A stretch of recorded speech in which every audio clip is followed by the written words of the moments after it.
AgriGold customers and agents welfare association విస్తృత సమావేశంలో పాల్గొన్న మీ అందరికీ ప్రత్యేక ధన్యవాదాలు. రాష్ట్ర ముఖ్యమంత్రి గారు త్వరితగతిన బాధితుల చెల్లింపులు చేయాలని మన విజ్ఞప్తి మేరకు ఎన్నికల ముందు మేనిఫెస్టోలో పెట్టారు. ప్రభుత్వం అధికారం చేపట్టిన తర్వాత నేను రామకృష్ణ గారు విల్సన్ గారు ముఖ్యమంత్రి గారిని కలిసిన నేపథ్యంలో ఒక హైపవర్ కమిటీని ప్రభుత్వ ప్రధాన కార్యదర్శి అలాగే సిఐడి చీఫ్ ఒకటి చైర్మన్ గా కన్వీనర్ గా ఉన్నతాధికారులతో కమిటీ వేశారు. అలాగే అగ్రిగోల్డ్ సమస్య పరిష్కారానికి ప్రత్యేక కోర్టు విజయవాడ కేంద్రంగా వేయడానికి కూడా ప్రభుత్వం నిర్ణయించింది. కోర్టు కూడా అమెరికలంగా రాసింది. దాని బడ్జెట్ సాక్ష్యం దగ్గర 2 మాసాలుగా పెండింగ్ లో ఉంది. అలాగే 3 మాసాల్లో ఆస్తులన్నీ జియో ట్యాగింగ్ చేసి వాటి విలువల్ని ఫైనల్ చేస్తామని చెప్పారు. ఇప్పుడు 5 మాసాలు అయింది. సిఐడి డిపార్ట్మెంట్ లో పర్మనెంట్ అధికారులు తక్కువ ఉన్నారు. ఉన్నవాళ్ళు కూడా ట్రాన్స్ఫర్ పోయేటట్టున్నారు. అంటే కమిటెడ్ టీమ్, డెడికేటెడ్ టీమ్ ఇవాళ సిఐడిలో లేదు. మరి సిఐడికి టీం లేకుండా ముఖ్యమంత్రి గారు చెప్పిన మాట అమల్లోకి ఎలా వస్తుంది?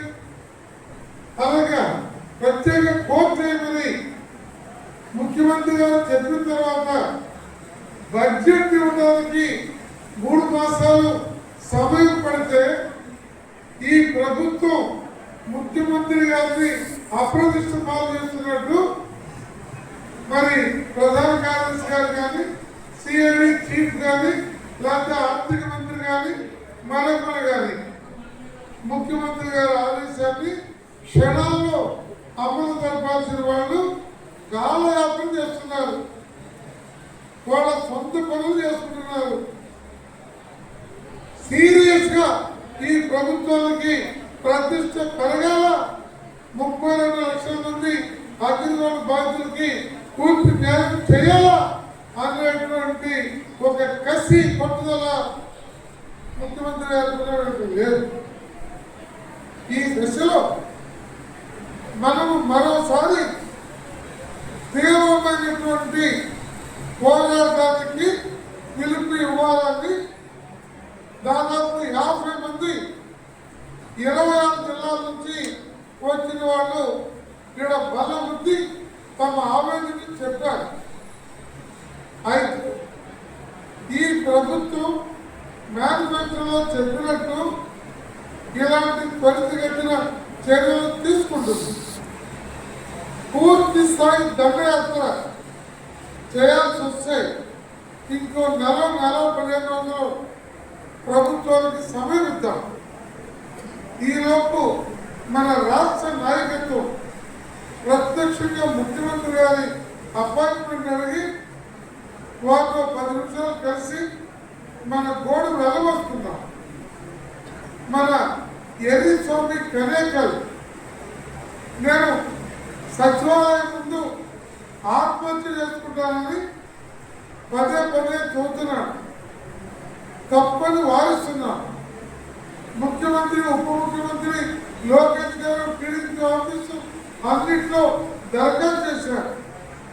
ఇలాంటి వాళ్ళు 50 మంది నా దగ్గర వచ్చి విలపిస్తున్నారు. ఏం చేయాలో అర్థం కావట్లేదు.